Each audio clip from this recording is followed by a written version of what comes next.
Hello and welcome to the Sneaking Into the Movies podcast. I'm Max Nathan. And I'm sorry, Max. I've been playing my Switch way too much. There have been so many movies come out. So yeah, we thought, let's do a little catch-up episode this week. We're talking The Phoenician Scheme. We're talking How to Train Your Dragon. We're talking Predator. We're talking The Life of Chuck. We're talking a lot of big June releases.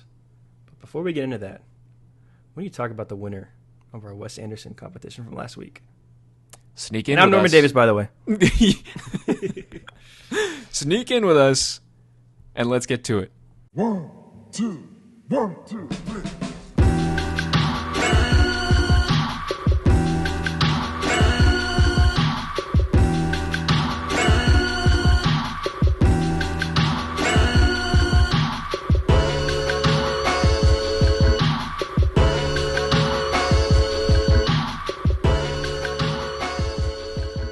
So Norman, we did our Wes Anderson film draft last week, and it appears that the people have spoken, and I have won in what looks to be a landslide, unfortunately for you. Rigged. Yeah. Fake election. Yeah, it's tough for you. And now, since you have lost, I have written this lovely paragraph for you to read, and this is for you. Norman has not seen this paragraph. I'm texting it to him for the first time right now. I got my phone open right here. Yep. Let's see it. Okay. I'm going to do serious voice, no jungles, no matter what this says. Yep. Okay. Three dots. Here we go. All right. It's been sent. Let's hear it, Norman. Norman Davis. I think that in order to really save cinema, every movie should be based on a theme park ride. None of this artsy-fartsy garbanzo like The Phoenician Scheme or Mission Impossible, The Final Reckoning. We need a Big Thunder Mountain Railroad movie. That's what people really want to see. While we're at it, I think they should remake every great animated movie that came out in just the last 5 years in live action. Just think, finally, Spider-Man Into the Spider-Verse can be a real movie and not cheapo animated crapola with all these lines and stuff. Blech. Get it out of here. Make movies real again. Wow. Right, Max, when are you going to send me that paragraph? I didn't know you felt that way. Jesus Christ. I've been wanting to say this. I mean, you've seen Pirates of the Caribbean. Those are by definition theme park movies. I think it's true. Some of the best. Jungle Cruise wasn't too bad. It wasn't too bad. Yeah. Did you watch? Did you actually watch Jungle Cruise? I did. Holy smokes! I like The Rock and Emily Blunt. Like those are two people that I will see a movie. I was like, okay, they're in a movie together. They might be cooking here. It wasn't great, but it wasn't terrible. Yeah, no, that one, they couldn't drag me into the theater for that one. So Max, on the topic of great animated movies that I wish were ugly and boring looking, before we get into this movies we just watch kind of thing, I watched the original Lilo and Stitch probably for the first time. Did you really? Yeah, I don't know if I've ever seen that one all the way through. Okay. I just wish it was ugly in live action. Just kidding. It was a pretty cool little movie. I did not see the new one. I probably never will. But not hearing the worst things ever compared to some of the other ones. But yeah, it was a fun time. It was a cute little movie. Yeah, I've said, since the first trailer came out, like, I didn't have the same, like, allergic reaction that I usually have to these Disney live action remakes when I saw the trailer. Sure. But you're still not getting me into the theater for that one. Maybe a Disney Plus if I've watched every other movie I want to watch. But yeah, I don't even know. I feel like at home it's worse. I feel like I don't like when he starts talking in the movie. Yeah. I like his this global glues or whatever. Yeah. And then he just starts talking, and then I'm like, okay, you're losing me here. Yeah. I haven't seen the original in like forever. I know I loved it as a little baby, but now I don't know. I haven't seen it in a while. I barely remember it, but it's due for a rewatch. Pretty cool, yeah. It's funny. It's sweet. It's got a little bit of that grit that a lot of kids' movies kind of lack nowadays. Yeah, I guess this feels like a good point to start. I guess speaking of ugly in live action, is there anything you saw this weekend that I kind of refused to see? Well, yes, but we're going to get into that later. We got to talk about trailers first. No, we do got to talk about some trailers first. Let's start with Superman. Norman, what did you think of the Superman trailer that came out announcing that tickets were on sale? I thought it was really good. I thought it was maybe the best trailer we've gotten for this movie. I think there was some wonky CGI. You know, if you're on Twitter, you already know some wonky CGI, some questionable shots of stuff. But I really liked it. I thought it was cool. It seems like there's a lot more to this movie than maybe we thought, or just a lot of what we were seeing. I don't know. It just kind of got me more excited. It was kind of stuff we've heard about.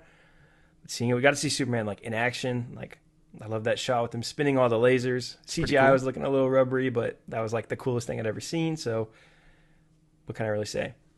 But yeah, I'm just really excited. It just kind of hit me like, this is coming. Like, this is almost here. Like, it's still like breaking my brain a Superman movie, you know? Yeah, it's almost here, and it's pretty cool that it's almost here. I will say, I'm still waiting to get on the Superman hype train. I'm obviously very excited for this movie, but I have yet to see anything in the trailers that has made me jump out of my seat or, you know, get me really, really jazzed about this movie. I think that there's elements of this trailer that are really exciting. Like, I love whatever Nick Holt is doing as Lex Luthor. Like, the whole, you know, who raised you? I'll kill them too. Like, great stuff. Love that. A little nervous about Corin Sweat, but I'm keeping faith. Some deliveries in the trailer, I don't know, a little funky to me, but, you know, got to see the whole movie, obviously.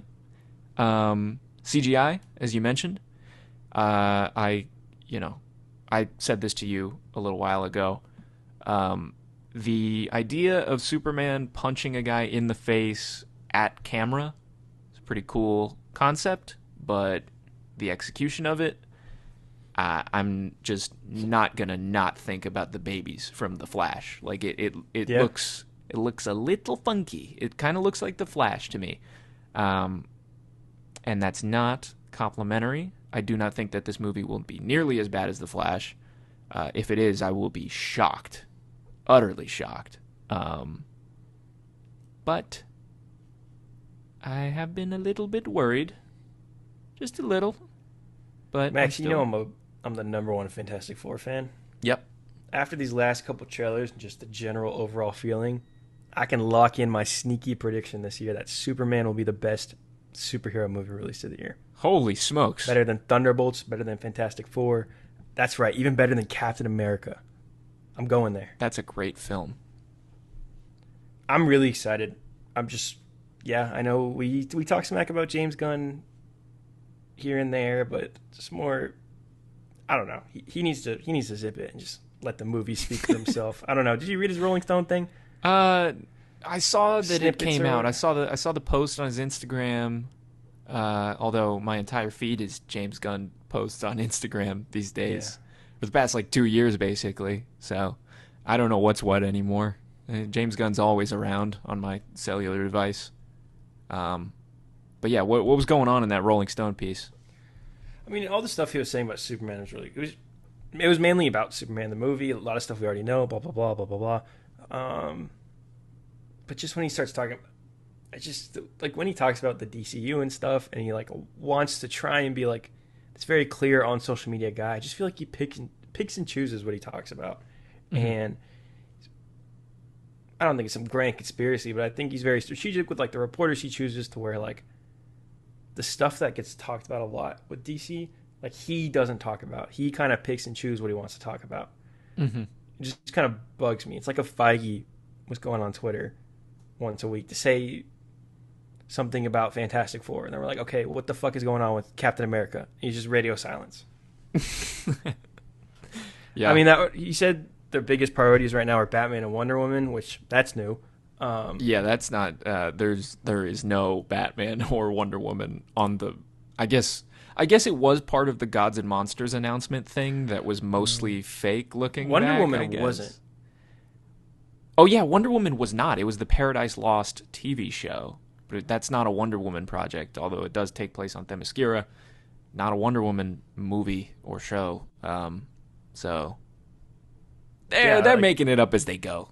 They're making it up as they go. Which At that point, just be quiet and let the movies speak for themselves. And like, just do these interviews when these movies come out. But like, don't go on Twitter and say all this stuff, and then you won't answer. Oh, is it true that Clayface is getting rewritten? Like, what's going on with Sergeant Rock? Like, I don't know. And like, he's talking about Batman. He says, I'm working with a writer. Who's the writer? Why is it a secret who's writing a movie? You know what I mean? I hate that. That he has a writer for Wonder Woman. Yeah. I think I think that a lot of this stuff is very like corporate speak that I don't even know if he enjoys. Like, I feel like he's kind of taken this role as the CEO of DC Studio or co-CEO of DC Studios, right? And he's mostly there to make movies that he really believes in, and that makes a lot of sense to me. What I think that he is kind of figuring out right now is how to do the PR corporate speak, like, we have this the Feige stuff, essentially. But that's why you just get Peter Safran to go do that. I feel like that's why you get Peter Safran. He's the, I don't know. Yeah, I think the reason why they're not doing that is because everybody wants to see James Gunn, because James Gunn is basically a celebrity. You know, like I guess that brings me to another question. Do you think they're pushing him too much in the Superman marketing, or is that just a very online kind of like that James Gunn directed it? Just like he's in all the photo shoots. Like they just did that Entertainment Weekly thing, and it's like David Cornsweet and like Rachel Brosnahan in a booth, and like James Gunn's just like creeping on the booth aside, and I'm like, couldn't have just had it be like Superman and Lois? I don't know. I think that, you know, I think that's the play that Warner Brothers and DC made. Like, I think he's their guy, and it's in their best interest for him to be almost this, you know, like I said, celebrity, this like big, you know, James Gunn's stamp is on this entire project. And that's clearly what they're doing. I think with all of the updates that we get, I feel like they have such low expectations for fans and stuff like that, because I don't know, like if we're not fed consistently all the time, like with these little details, it's like, you know, the whole entire, you know, fandom is going to explode or whatever. Or you'll have like Snyder freaks going nuts or whatever the case may be. Fans are nuts, but I don't understand why these studios give them so much credence and power. Like, they don't have any power, and when you make Star Wars The Rise of Skywalker, you're giving them like total power. Like, they're dictating the way that these movies are getting made, and that's crazy. And I think that, you know, they're not making, there's no DC Rise of Skywalker thing yet. I'm just saying, the way that James Gunn is speaking to us directly all the time feels very indicative of a unintelligent or weak fan culture. I don't know. It seems like they're scared. And I think like this is why they just need to like shut up and let the movie speak for itself. Like, here's the thing: all of these people that he's talking to, everyone who's like reading his threads or seeing it on whatever comic Instagram, Twitter account, they're going to see the movie. Like, you're just kind of talking to people that already have their butts in seats at least once. You know what I mean? Like, I read this stuff like he's talking to me or whatever, like I know all this DC stuff. I'm already seeing Superman. I'm probably seeing it 2 or 3 times in IMAX. I'm going to give that movie a lot of money. I'm going to bring people with me. You don't need to win me over. Another $30. I think it's what Marvel's so good about. And they even admitted that they kind of created a no new fans club. And I don't know how well the Thunderbolts was good, but it didn't make money. Like, that's kind of what matters to them at the end of the day. So obviously what they're trying to do now is totally working, but like, it seems like they're on the right path of getting back to that. Like, okay, we just need to make good movies for everyone and be quiet and let them speak for themselves. You know what I mean? Yeah. And like, you can tease your universe stuff and be like, oh yeah, like, go see this because Yelena's going to be really important in the future. The Fantastic Four are really going to be important in the future. Not like Feige coming out and be like, oh, this casting rumor about X-Men isn't true. And then being radio silent on Captain America. You know what I mean? So yeah. I don't know. And I don't think James Gunn or DC or Warner Brothers or whoever makes these decisions are the only studio does this. But stop trying to appeal to like the hardcore fans. Like we're already sold. Yeah. Like don't bug us. The worst case scenario is like you don't shut up and I don't want to go see your movie. It's like I don't know. It just kind of drives me a little crazy. I agree. Let's move on to Yeah. The Naked Gun. The trailer came out this week, and it's pretty funny. It is. What was your favorite bit? The one that comes to mind is when he pulls the electric car thing out of the the ground, and then a bunch of people escape from prison behind him, and he's like, "This city's going to shit." That's pretty funny. What was yours? That was a good one. For me, it had to be the Spirit Halloween when the That cops was are getting shut pretty down. That killed me. Like that killed me. I very rarely open a trailer on my phone and laugh out loud, but I'm excited. I mean, Popstar, I think you might agree here, is one of the funniest movies ever made. Yep. I would almost go as far as to say that's the funniest movie of at least the last 10 years. Mm-hmm. Yeah, I think there's going to be more hits than misses. Seth MacFarlane produced this. I don't know to what extent he did everything, but he's a funny guy. The TED Show is awesome. Mm-hmm. TED Show's Liam Neeson, underrated. you know, he kind of went through a little crazy phase a couple of years ago, but he's a great guy. He's maybe not a great guy. He's a great actor, I should say. Yeah. But yeah, it just kind of has. It looks really good. I'm really excited. It seems like it's getting buzz. We need more comedies. Yeah, That are really funny that people are going to go pay and see in theaters. I agree. Couldn't agree more. Eddington. That's the other trailer that came out.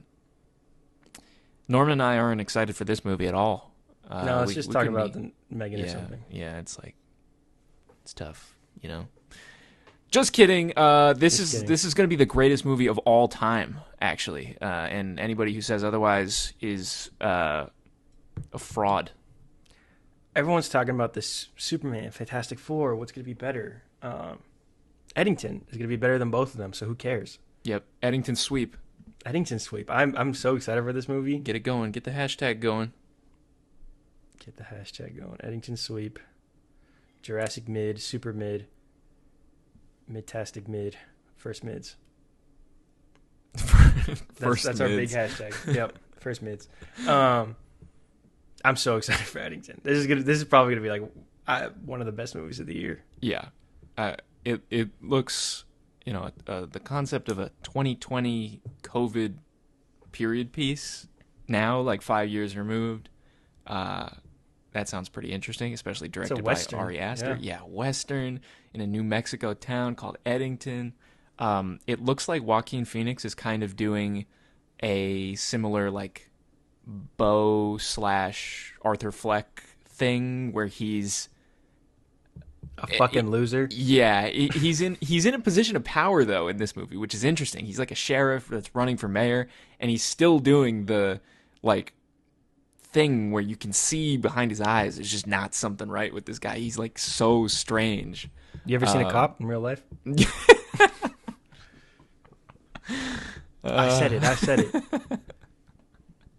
Just kidding. Turn on the news and see what the cops are doing to people in power. So that was pretty good. This movie looks it looks very different from Ari's other movies. I think that it feels way more like a movie that can be commercially successful. I don't know for sure. We'll see what happens there. Like Beau is Afraid? Yeah, like Beau is Afraid. I brought my brother with me to see that movie, and he legitimately was mad at me for bringing him to that. He was like, and I was like, what did you think? And he was like, Max, that movie sucked so much. Like, I wanted to walk out. Like, I don't even know why you brought me here. I'm mad. And I was like, I kind of liked it, but you know, go off. I had a kind of similar experience. I went some friends to go see it. Yeah. Kind of on the premise of like, oh, it's the guy who made Hereditary and Midsommar. Mm-hmm. Did you see it in IMAX? I didn't. I saw it at the Draft House. Okay. Oh yeah, it came out in IMAX. I forgot about So that. I saw it in IMAX. With some of my friends. We were all going to go hang out after, and we just didn't. We all just went home after that and didn't really talk after the movie. Yeah, it's kind of Like friends in town I wasn't going to see again for a while. We were all just like, we should all probably just go home. Yeah, let's just never talk to each other ever again. That's Yeah, pretty much. crazy. But yeah, no, that seems like one of those movies that would be a pretty bad like date movie or something like that. Yeah. Very quickly, give me your worst date night films off the top of your head, just out of curiosity. Immediately, I think of Seinfeld and I think of Schindler's List. You ever seen that episode of Seinfeld? Yeah. That's a classic. Beau's Afraid is probably up there. Yeah, that would be one. I've been wanting to show Brie First Reform for a while, but that might be a little too evil. I don't know. I just really like that movie. Damn, it's all the movies I like. What the heck? Some other... Eternals. I feel like Eternals could really kill a night. That's a great answer. You got some for me? I think it's a movie that I saw this year is the peak of do not bring a date to this movie, and that is Warfare. And I almost did it. I was like, hey, Natasha, there's this movie called Warfare that's out, and I really want to see it. Would you be interested? Would you want to go? And she was like, no. And good on her, because that would have been a weird experience, because that movie is the most viscerally upsetting thing I have ever seen in my life. Not just at the movie theater. It is... It's war. In the purest form. And that shit is not fun. Not fun. It's one of the best movies I've seen this year. It's in the top 5 for me. I thought it was fantastic. Don't bring a date to that movie. Let me ask you, didn't you see Captain America Brave New World on a date? Natasha was there, but my brother was also there. Okay. So not quite, but yeah, no, that would be another one. That would be another one that's like, yeah, that would be tough. It's like, you liking the Red Hulk? It was you that was like, that's the Red Hulk. During Thunderbolt. Yeah. But yeah, no. That'd be a fun whole episode. Bad date movies. We should do that. We should do that now. If this episode gets 1 view, we're to do a bad date movie episode. Yeah. We're looking at the calendar. September and October are looking pretty weak sauce for movies this year. Bro, yeah, September is like, there's no movies coming out. Actually, no. We got. It's gonna be a fun month for us and hopefully for y'all. Yeah, but gonna get a date movie, because I'm thinking of like a million right now. And yeah, I don't want to turn this episode into that. But yeah, we'll save it. Eddington, we'll probably get to comment on that. Yeah, by September, maybe that'll be part of our review. Would you go see this on a date? Yeah, I'm not planning on it right now. I'm gonna be honest with you, but yeah, no, I don't think that's gonna be a date movie for me either. Let's get the rest of the news out of the way. Yeah, take it to Superman, boys. The Clayface movie.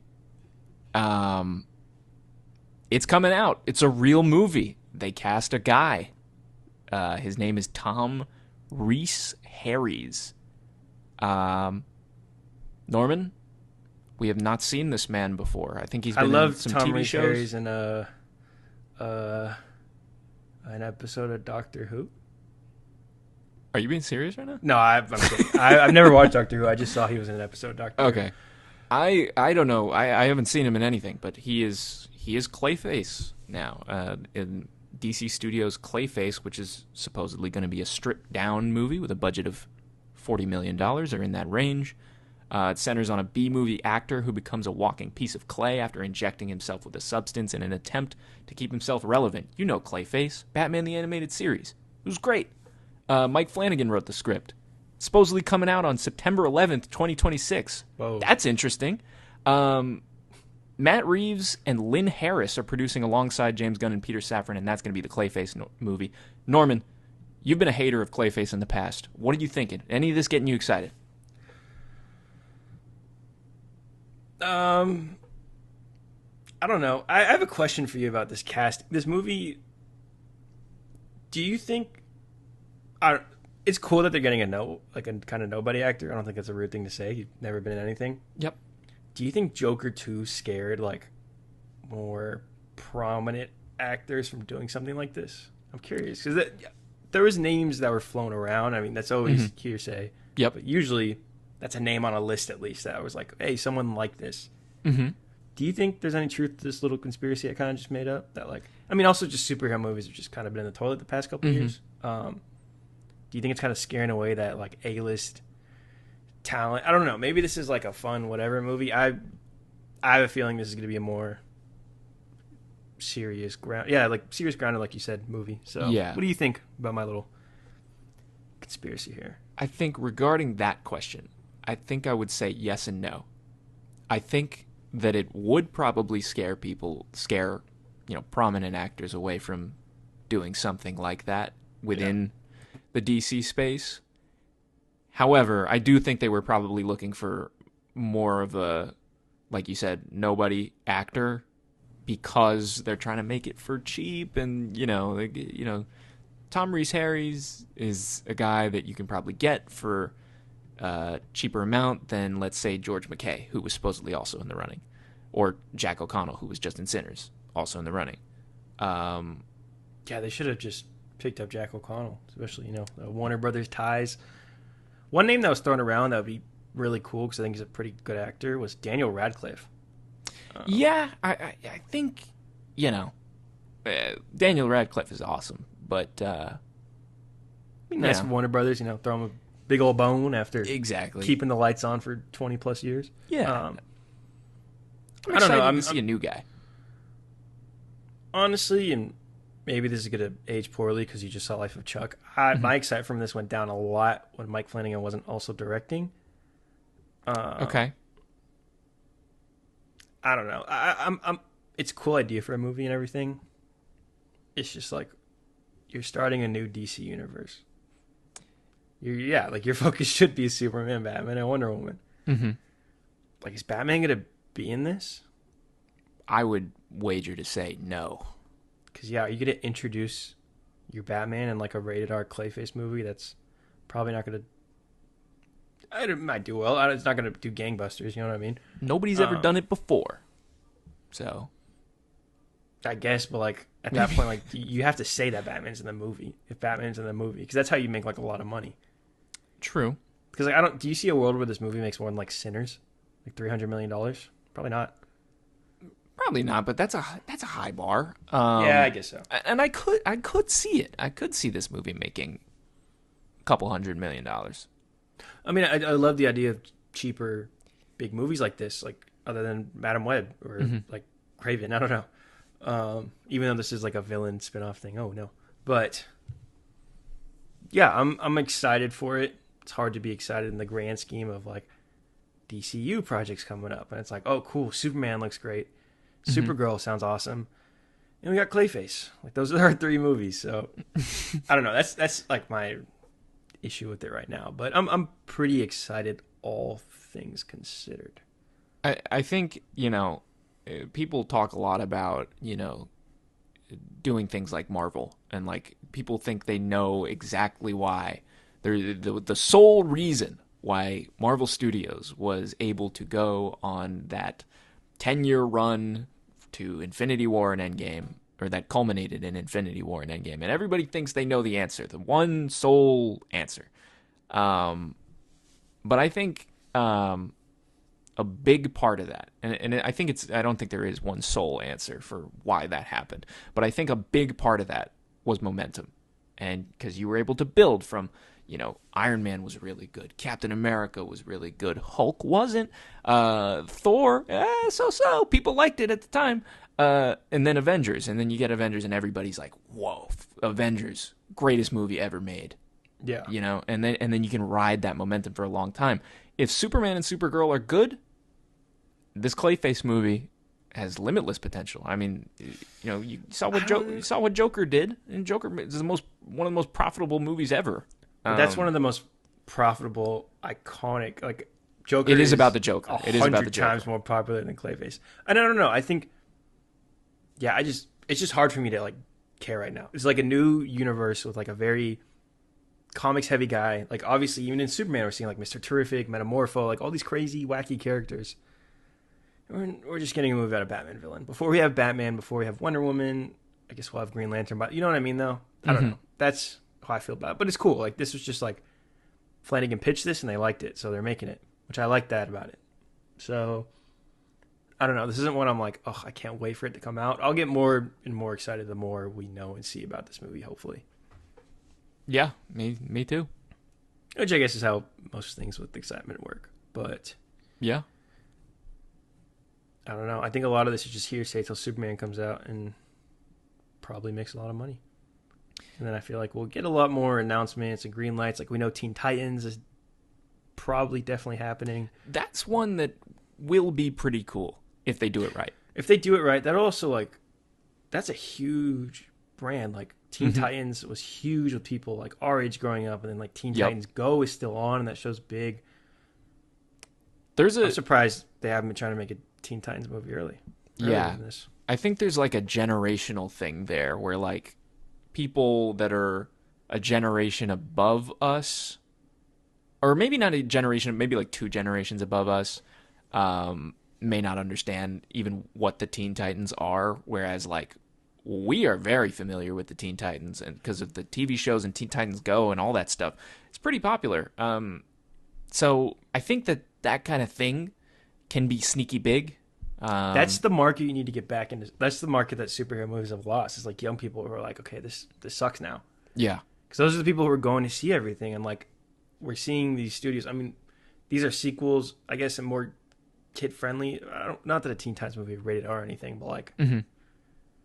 Like Inside Out 2 and Lilo and Stitch are like 2 movies that obviously did really well because they're movies you can take your kids, but like those are movies that are nostalgic or things that we liked as kids, not necessarily like Star Wars, which like we liked as kids because our parents or whoever showed us. Like this is the stuff we were growing up with while it was on TV. Yep. So I think Teen Titans is like the smartest thing they could be doing right now. Yeah. I think if you look at the things that have been really popping off lately between Minecraft, the Minions, Five Nights at Freddy's to some extent, you got Lilo and Stitch just came out. You can look at all of this as 90s to 2000s to 2010s nostalgia bait. And I think they're trying to capitalize on a lot of that stuff that came out around the time that we're growing up. You've said things like this before. But yeah, it really feels like they're trying to get us, not us specifically, but people our age into the theater lately. Yeah, and like it's smart because like you look over at Amazon and they're making a $200 million He-Man movie. Yeah, like who's that for? Like who's that? You know what I mean? I'm not gonna go see that. You know what I mean? Like I don't know. And I'll see it if it's cool. But yeah, and like a lot of these franchises that are more 80s, 90s based, like they're kind of weaning out. Like Transformers didn't do well. That's it for Transformers for a while, I think. We're not getting the G.I. Joe movie? We're not getting the G.I. Joe movie, man. Come on. Oh. But yeah, I think it's smart for the studios if they're going to keep remaking and redoing and sequeling stuff. Yeah. But yeah, especially with DC, like other than the Trinity, I think Teen Titans is like, you should get that one going because that could be huge. Like if you cast that really well, you can get young, unknown, cheap people who are going to do it for the next 10 years. You can also, I mean, there's avenues to get players from the Teen Titans onto the Justice League later on and things like that. Yeah, Cyborg, and you have Robin and Brave and the Bold, because we know Brave and the Bold is about Batman and Robin, so we'll see which Robin they end up going with. But yeah, even like Robin's the Battle Pass skin in Fortnite right now. Like clearly something's happening. Yeah, I don't know who's writing that or who's directing it though, so we'll see. I don't know. Yeah, but the Batman, the Brave and the Bold movie that they pitched years ago had Robin in it, who knows what the Batman movie we get ends up being. I'm going to ask you again, is Andy Muschietti directing it? No, No. He's way out at this point. Gotta be. Poor guy doesn't even know, probably.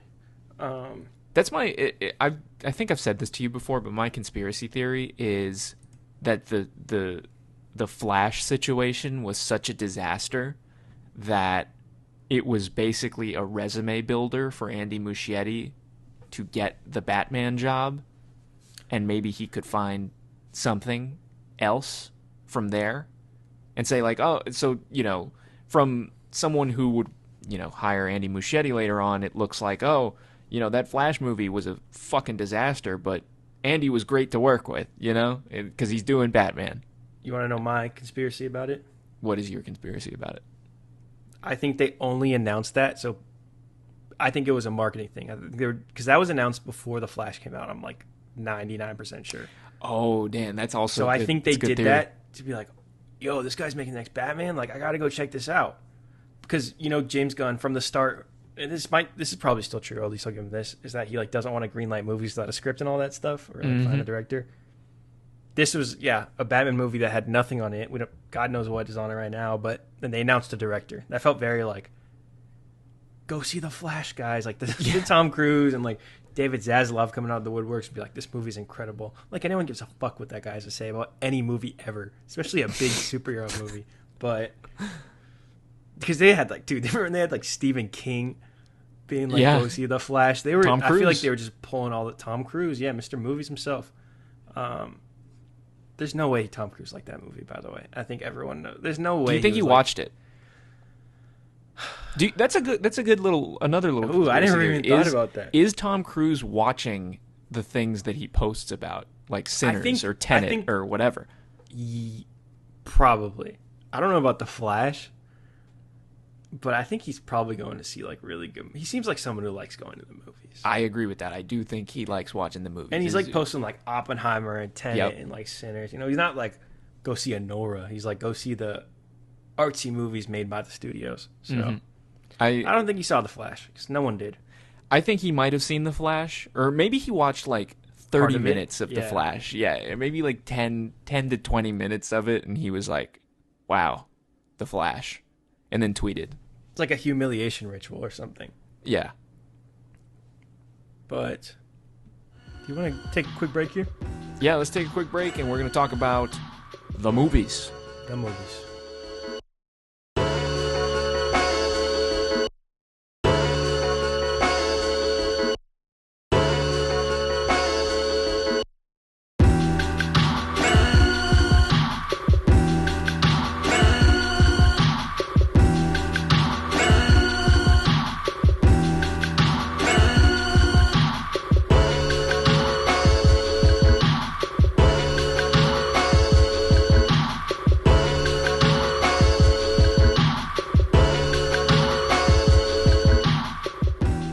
Okay, we're back.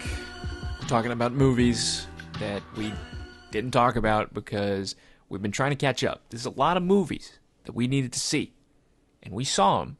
Everything except for Ballerina, in my case, because I didn't see like half of these movies Max are about to talk about, but I plan on seeing a couple of them, and I might have a thing or two to say. I did my due diligence, and I saw these movies, even the ones that I maybe wasn't crazy about seeing. I have A-list, so keep that in mind. A-list is a godsend. That's like hold on. A-list sidebar. A-list is legitimately top 5 best things to ever happen to me, period. Dude, you need to get on Regal Unlimited, because you know how you were telling me you got 4 movies a week? Yeah. Unlimited, you get unlimited movies. That is pretty sick. Bro. But you got to go to Regal. I don't know where there's a Regal near me. I guess that's fair. I don't have Regal or AMC near me, so I have to pay to go see movies like a pleb. Oof. And that's why I didn't get around to a lot of these. But yeah. I don't blame you. The listeners of the Sneaking Into the Movies podcast will not kill you for that. They didn't see him either, so probably not. Maybe they saw a couple of these. They probably saw How to Train Your Dragon. Yeah, I didn't. I don't know if I would with A-list. It's just a movie I did not want to see. I don't like these live action remakes from Disney. This one looked like the exact same movie. Mm-hmm. And I guess this is a good movie to start with, Max. Yeah. You did go and see How to Train Your Dragon. I went. Did you say you were excited, or were you like, oh, I don't want to see this, but I'm going to go see it for the culture or whatever? So, my excitement for the movie ebbed and flowed over time. When they announced it, I was like, fuck this shit. How to Train Your Dragon came out 15 years ago. That is not that long ago. We don't need this. And they're clearly, Universal is making the movie to promote their newest theme park expansion. I was going to say, Yay! this is like the most theme park movie maybe ever. Has there ever been a movie that came out with the theme park ride? This is a theme park ride tie-in movie. Yeah. So, industry-wise and societally, tough. The actual movie. I was legitimately having an existential crisis during the first act of this movie as it washed over my eyes. I was like, holy crap, is this it? Is this what I have dedicated my entire life to? This thing we call movies. Just, is this what it is now? Is this all it ever was? I don't even know anymore. And then the second and third acts of How to Train Your Dragon happen. And I'm like, woo, baby. We got something. I ended up liking the movie. That's fair. So I was going to say, I had that existential crisis for the entire movie I'm about to talk about, and I haven't seen a live-action movie in theaters since, or a live-action remake, blah, blah, blah. Yeah. That was The Lion King 2019. Whole movie, I was uncomfortable. I didn't like how it looked. I didn't like what I was hearing. I'm not even a big Lion King guy. Mm-hmm. I don't know if that movie was beat for beat. I couldn't tell you because I haven't seen that movie since I was a little kid. Mm-hmm. But yeah, I was like, this is like evil. Like, this isn't even just bad. Like, this is an evil fucking movie. Yeah, I don't know. And you can comment on this, I guess. How to Train Your Dragon seemed like the exact same movie. Would you? At least those Disney movies, they go for swings, if you want to call them that. Mm-hmm. But they all those, they try and do something different. Doesn't always work. It usually doesn't work. A lot of the time, it's just to make it a little softer. But Yeah. was this very similar to the first one? Did they switch a lot of stuff up? So, I watched the first or original How to Train Your Dragon not that long ago. I watched it, probably in, January or December. Not that long ago. Incredible movie, I will say. I used to watch that a lot as a kid, and that's one I hit every couple of years. I love all three of them. It's fantastic. It's a great movie. I haven't seen the sequels. I need to get on that. You haven't seen the sequels? Haven't seen the sequels. Oh my god, if you even kind of like this live action poo-poo, the second one is the best, dude. That's gonna blow your socks off, man. Yeah, it's a big blind spot. I gotta watch. As someone who hates animation, I wish it was all live action. As you Yeah. heard earlier on. Yeah.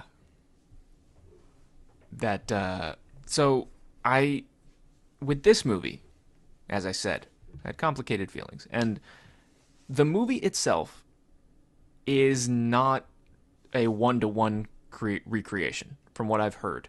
I couldn't really tell when watching it. It felt like the same movie, with exception to a couple of cool things that they do visually. Believe it or not, shocking. That might be shocking for you to hear. It was shocking for me to see. This movie is not devoid of creativity, and I think that is probably in large part due to the fact that they brought back the same guy who made the first original animated How to Train Your Dragon movie to direct this. There's obviously going to be an attention to detail and care that guy has for what is essentially his baby, as opposed to what Disney does, where they're just hiring random people off the street and saying, hey, you want to do Lilo and Stitch? That's not really what they do, but you know what I mean. Mark Webb making Snow White. Yeah, sure. You name it. They've made a million of these movies at this point. Barry Jenkins making Mufasa. It's the craziest. That's like a Barry joke. Barry Jenkins directing. Yeah, that really is. Mufasa. That movie made more than every other movie he'll ever make combined. Yeah. Which is sad. But yeah. But anyways. He got paid. Yeah. How to Train Your Dragon it's pretty similar to the original How to Train Your Dragon, which I'm not terribly mad at because How to Train Your Dragon is really good, like we said, and the things that are really good about the animated How to Train Your Dragon movie translate like perfectly to a live action setting as well. And I think the two things that probably we can both agree on that are the best parts of How to Train Your Dragon are the general story of How to Train Your Dragon and the score. And those two things come right over to live action. And, you know, the creativity that I was talking about, we mentioned that this was a theme park ride.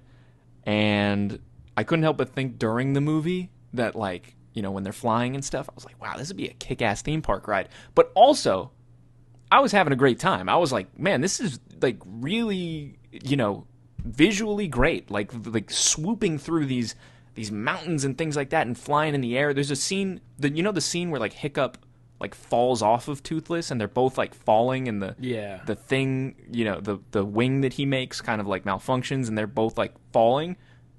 That's one thing that I can see them doing, and you know, prior to the actual making of this movie, I could see them saying, like, oh, this is a reason to make it live action, because we can do things like this. Because it really was an innovation on the animation. Because you can't really get that same effect in animation, or at least in the animation from 15 years ago.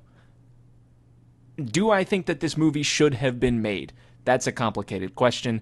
Before I saw it, I would have told you outright, no, this is fucking stupid.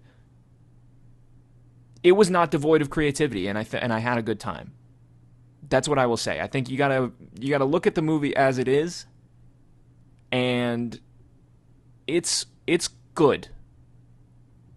But I think it's good because How to Train Your Dragon is good, not because, wow, the live action really, you know, that really brought it to life. You know, yeah. Thank God it's a real movie now. I'm not gonna do that. But I was shocked. I had a good time. So I'm happy to hear it. Yeah. I can't bring myself to go see it, but yeah, I'm glad you enjoyed it. And I don't know. I mean, honestly, that's how I feel about, like, most of the live action, at least. It's kind of only Disney doing this before How to Train Your Dragon, so I've seen a decent amount of them, and that's kind of feel about most of them. Mm-hmm. That, like, they're not, like, terrible. It's like The Lion King was terrible. If one of them looks, like, terrible, I usually didn't go and see it. Yeah. But, I mean, like, The Jungle Book live action, I think that's a great movie. I don't know if I've ever seen the original. I've always really liked the live action Jungle Book. I enjoyed it. I liked it quite a bit.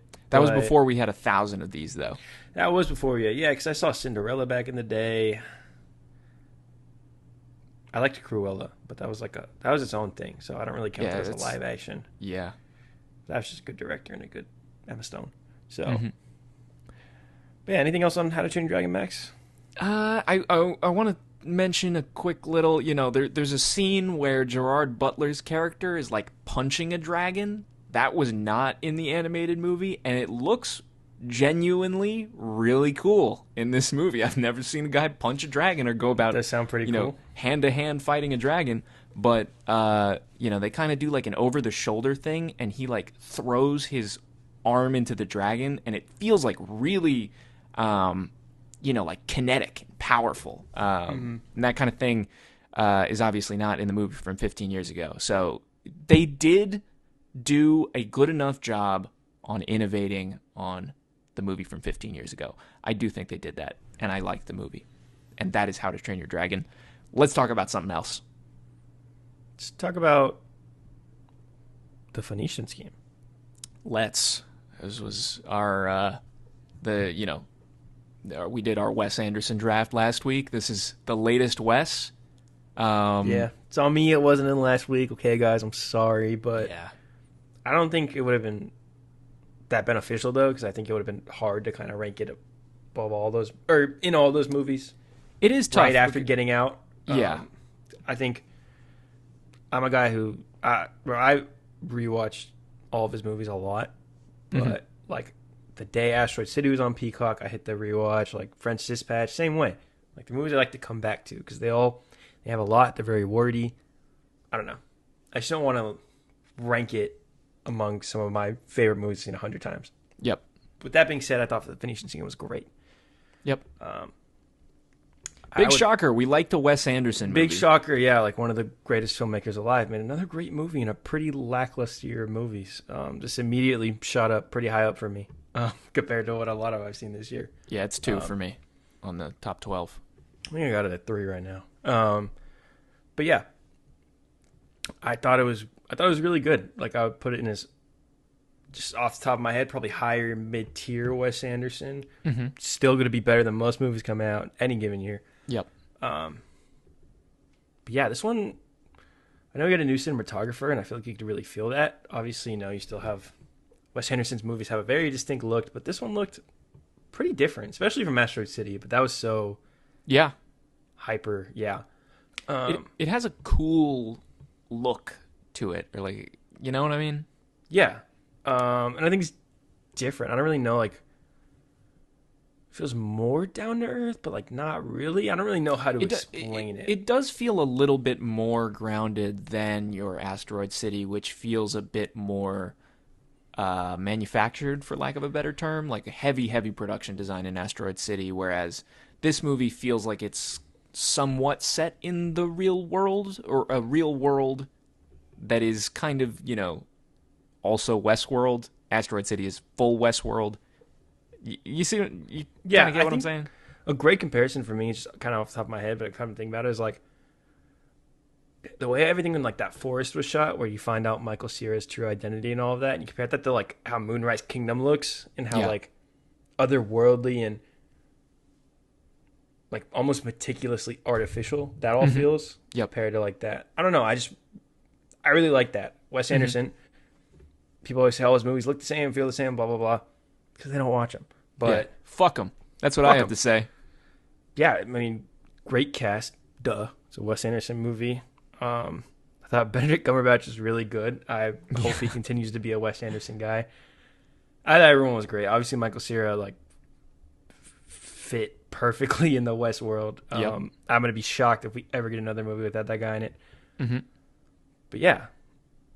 It's nice to see Bryan Cranston back. Obviously, Benicio del Toro. In the greatest basketball scene in any movie ever, probably. I had no idea that was in them. I didn't see that in any of the trailers. Like I went and saw this with my buddy Sam, and he was like, that was the only thing. I thought it was a basketball movie, but that was awesome. That was a Wes Anderson basketball movie would be so sick. It's just Brian, reverse layup. Reverse backhand layup. Reverse backhand layup, yep. But yeah, I thought it was a great time. I thought it was a sweet story. Mm-hmm. It's kind of all you want from Wes Anderson, Yeah, I see that and a little more. Yeah, I think, Benicio is obviously great. Everybody in the movie is, they're doing their thing. They're in a Wes movie. Everybody's, doing great in a Wes movie. I love the like almost, I guess, the sense of humor that the movie has. A guy gets blown in half in the first 5 seconds of the movie, and it's hilarious. This was his funniest movie, I think. I think it's up there. I think this movie was really fucking funny. Even I started dying when they first showed Benedict Cumberbatch, just the picture of him in black and white in the car, and he has the ridiculous beard. I just started dying laughing. But I was dying laughing on. He's fiddling with it when Bryan Cranston screams that. I was like, that was I think that I rarely kind of break in a movie. Usually I'm chuckling or sniffling to myself or something like that. That was one of those moments where I was full on the laugh just escaped me. I was just laughing out loud in the movie theater on that one. Yeah. But yeah, no, I think Benicio is a really, really good Wes protagonist as Zsa Zsa Corda.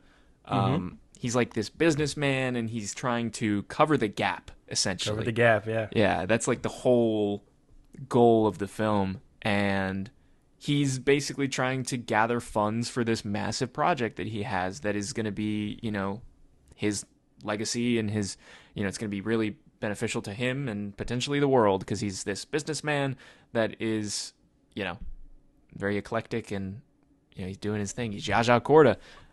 Everyone's trying to kill him. Everyone is trying to kill him. And I think that, on first viewing of Wes movies, typically I'm kind of just like watching the movie and then, I'm like, wow, that was a fun Wes movie. That was good. And then the second or third time I'm kind of like gathering like more of like what it's actually about and what he's trying to get at. I only saw this movie one time, but it has lingered with me. Just as far as like what he's actually trying to do with Zsa Zsa Korda and how, he is this, very strange guy. He's a little bit, he doesn't, treat his sons very well. He's, it's actually, we don't actually know what he's doing, but we know it requires slave labor. And probably killing people. Yeah. And maybe even some wives. Yeah. And yet you come to love him. Like he's just like a very like likable protagonist, and a lot of that has to do with Benicio. But the US government, or is it the US government or is it the governments of the world coming together to get at him? I think it's mainly in the US, like okay. Cuz they're the one who sends, So it's about a guy who's trying to do something potentially good, and the government is trying to fuck him, basically. And, while he might be trying to do something interesting, he is not a great guy either. Mm-hmm. I think that that's pretty interesting. Good movie. I liked the Phoenician Scheme. I think. Yeah, I'm excited to watch it again. Yeah, I think it's going to need a second watch for me.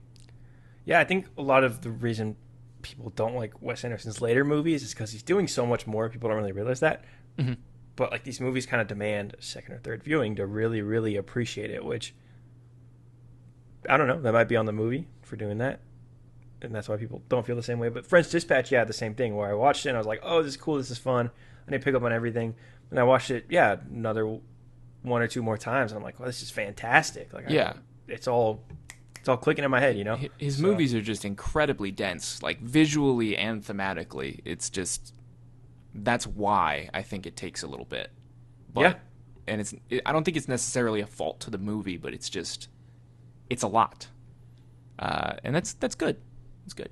Good stuff. We love Wes. Yeah. What do you want to talk about next? Well, I think let's save the big one that we both watched within the last 2 days that I think we were both surprised by how much we liked till the end.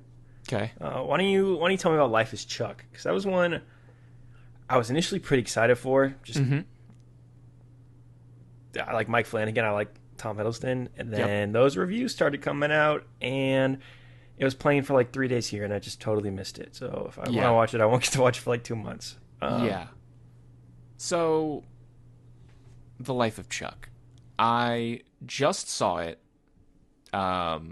literally a couple of hours ago. So, pretty fresh on The Life of Chuck. I was also very, very excited to see this movie. I had heard great buzz, and the premise sounded pretty cool. And pretty, potentially emotionally resonant, and all that good stuff. You said this was written, and I think is it written by Mike Flanagan as well? I'm pretty sure. Maybe he had a writing partner, but written and directed by Mike Flanagan. This won the Audience Award at TIFF. Yes, and that was where I first heard of it, and we got that image of Tom Hiddleston, and it says like Charles Krantz, thank you for a great 39 years or whatever it says, and that was a pretty cool image as a first look, and I was like, oh, this looks intriguing. So I think a big part of that, setting that really high expectation for me, was it beat Anora for audience at TIFF. So after I've seen Anora, and it's like one of the best movies of last year. Like, oh wow, we really got a banger on our hands. Yeah, it's taking forever to come out. It's getting more and more excited. Neon picked it up. They are usually pretty good at marketing, and they pick up cool stuff more often than not. Yep. But why don't you tell us how you felt? It's not better than Anora, although I'm sure many people obviously feel that way, which is fine. I was kind of out of this movie immediately. It felt like every line was delivered with, extreme weight and importance. And that is fine as a style. It just wasn't for me during this movie. I think part of that is intentional because so much of the movie has to do with, the shortness of the time that we have on this earth, and how, the things that we experience and we see and do are important. And, potentially like the most important thing to ever happen, and things like that. So I think it's the classic case of like, this works really well as a short story, which it is. But in the movie theater, like it just really didn't grab me. I can't stress that enough. And this is going to work for a lot of people. It worked for my mom. She was like sobbing the entire movie. And, I think it really is going to touch a lot of people like that. It is like extremely weighty, like I said. And for me, it felt like it kind of like tipped the scale, where it was getting to the point where it was like, oh, this is like pretty schmaltzy, to the point where I'm not believing it. And yeah, I just kind of hoped for more, and I was a little disappointed by The Life of Chuck. Yeah, I'm disappointed. I was only playing for like 3 days. Yeah. But yeah, I wish I was hearing better things about this movie because I was really excited. But yeah, it is what it is. Does this hinder your excitement for Clayface at all, Max? No. I think, that's obviously going to be like, this is going to be the opposite of Clayface. Like, this couldn't be more different it seems from very whatever out Clayface there is for gonna be. Mike Flanagan. Yeah. I don't know. I mean, he's mostly made his name making like horror Yeah. TV shows. I haven't seen all of them, but I like the ones I've seen. I really like Midnight Mass. Yeah. That was a cool one. And I think I haven't seen Midnight Mass, but I know that gets a little existential as well. Right? Am I right about that? It gets pretty existential. It is existential, but I think it's really cool. It's a really cool premise. Mm-hmm. There's an insanely good performance in it. Like, low-key, just one of the best TV performances I've seen. Just straight up. Yeah. I gotta watch that. Yeah, it's pretty cool. It starts off a little slow. It was taking me a little while to watch it, but once it gets going, I was really liking it. Yeah. But yeah, disappointed with everything. Life is Chuck and how that turned out. Yeah, I wasn't a huge fan, but I can totally see it, playing well for audiences. It's just a little bit too...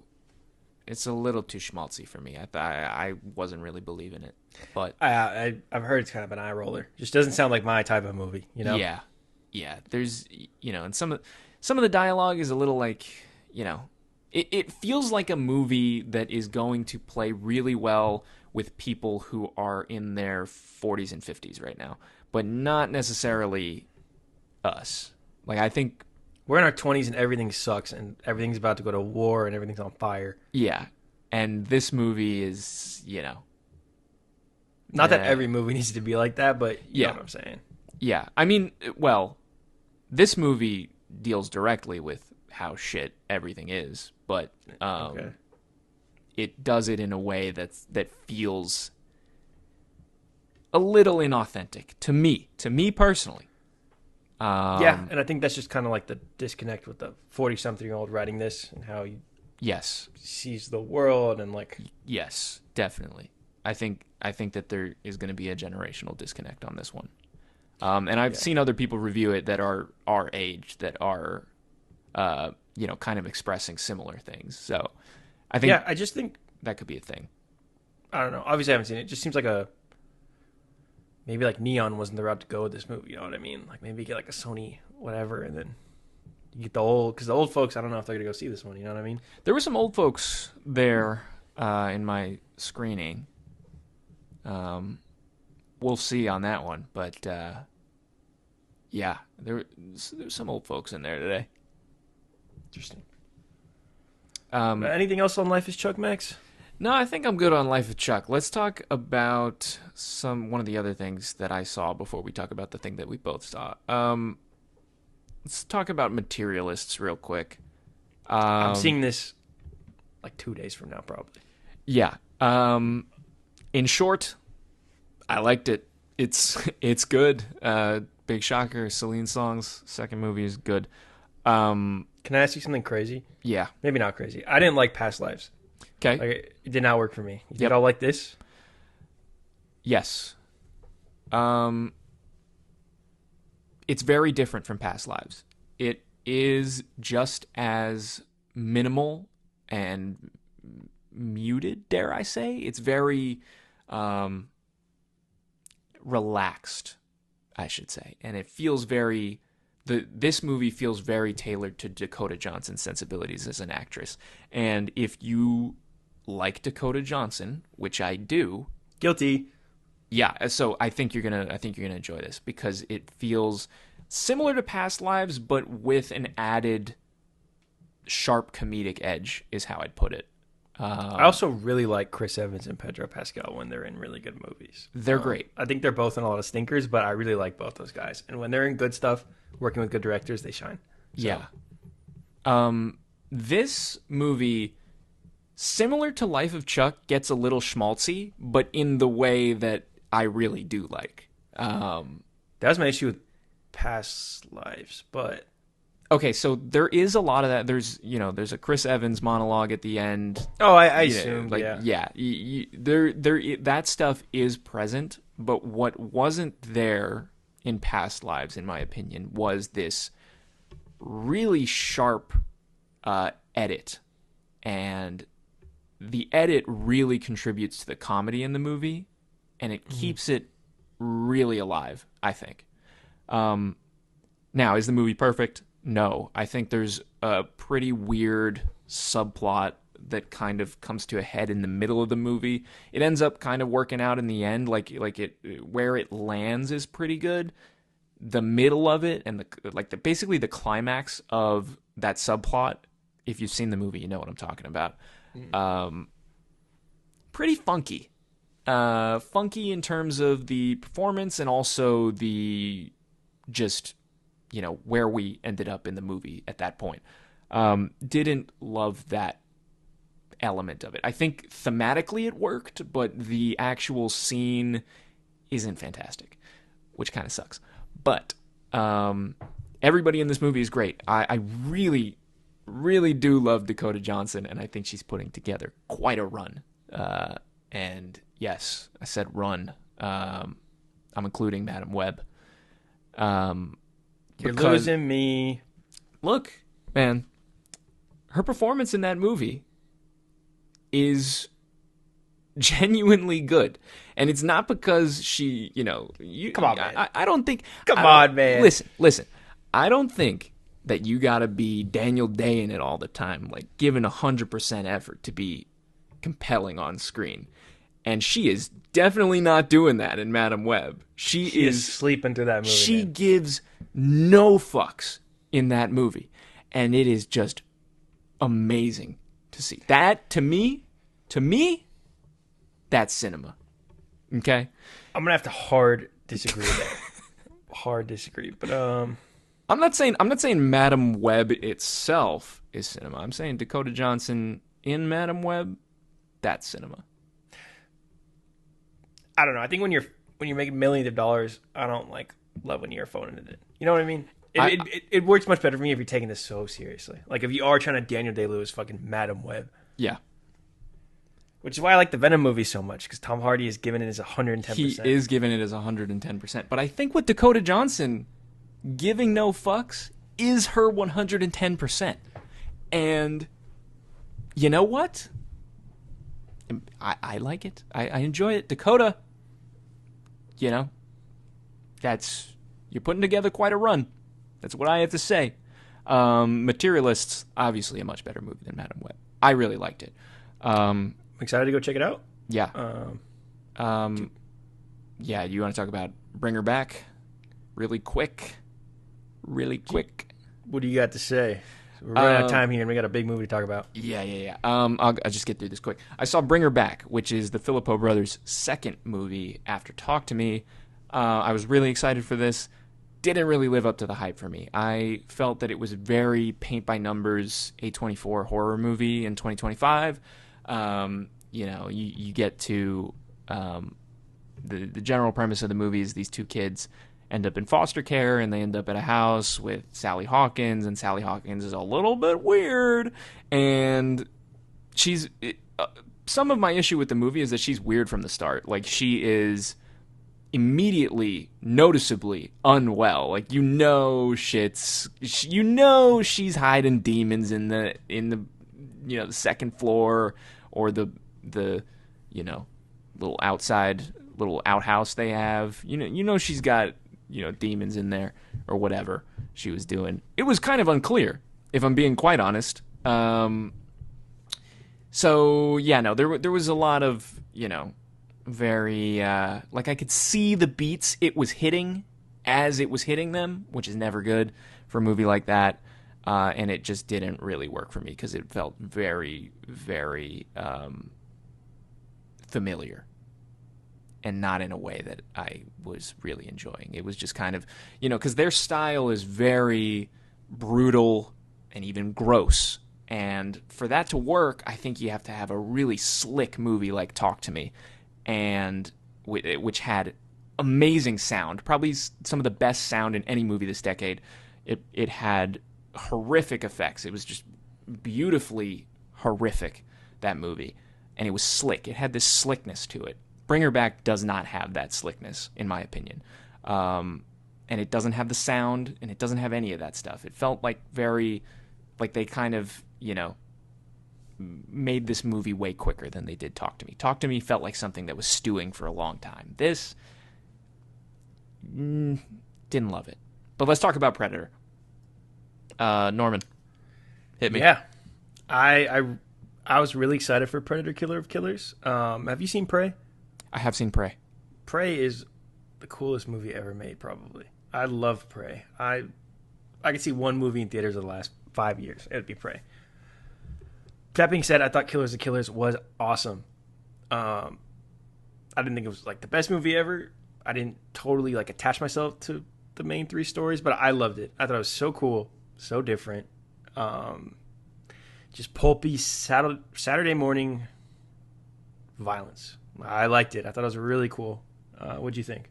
I thought it was amazing. I was blown away. I thought it was fantastic. One of my favorites of the year. Yeah, I wasn't really expecting it either, because I for whatever reason, I was not that excited to watch it. I was gonna watch it for sure, but I don't know. I just hadn't seen much.